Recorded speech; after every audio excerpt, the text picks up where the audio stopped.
Pagkatapos ay sinabi ni Mardocheo, ang alahay ang gumawa ng mga bagay na ito,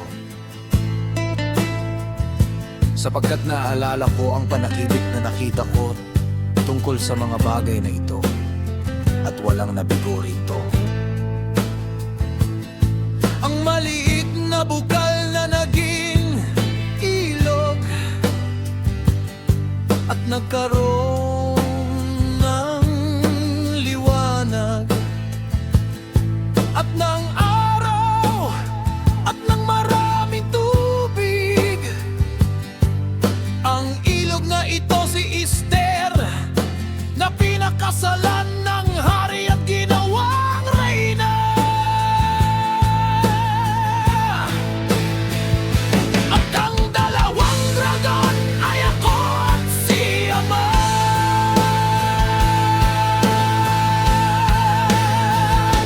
At ang mga bansa ay ang mga nagtipon upang lipulin ang pangalan ng mga Judiyo.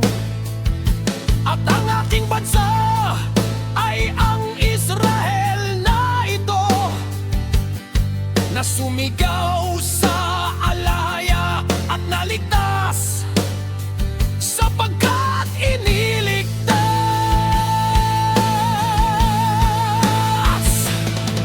ng alahaya ang kanyang bayan, at pinalaya tayo ng alahaya mula sa lahat ng masasamang iyon. Ang Ama, Yahweh, gumawa ng mga tanda at dakilang kababalaghan na hindi pa nagagawa sa mga hentil.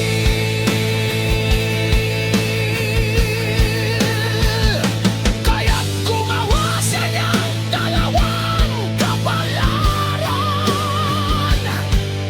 isa para sa bayan ng alahaya, at isa naman para sa lahat ng mga hentil. At ang dalawang kapalarang ito ay dumating sa oras at panahon at araw ng paghuhukom sa harap ng Ama, Yahweh, sa gitna ng lahat ng mga bansa.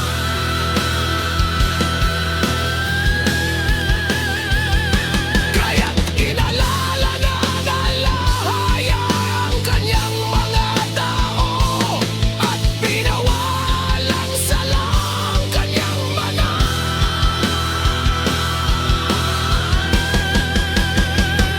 Kaya't ang mga amaw-law ayon ay kukunitain nila sa buwan ng Adar,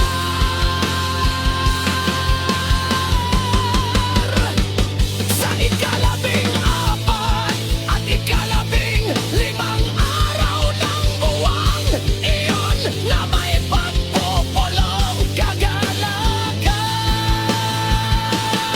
at kaligayahan sa harap ng alahaya, sa bawat salinlahi magpakailanman, sa gitna ng kanyang bayan.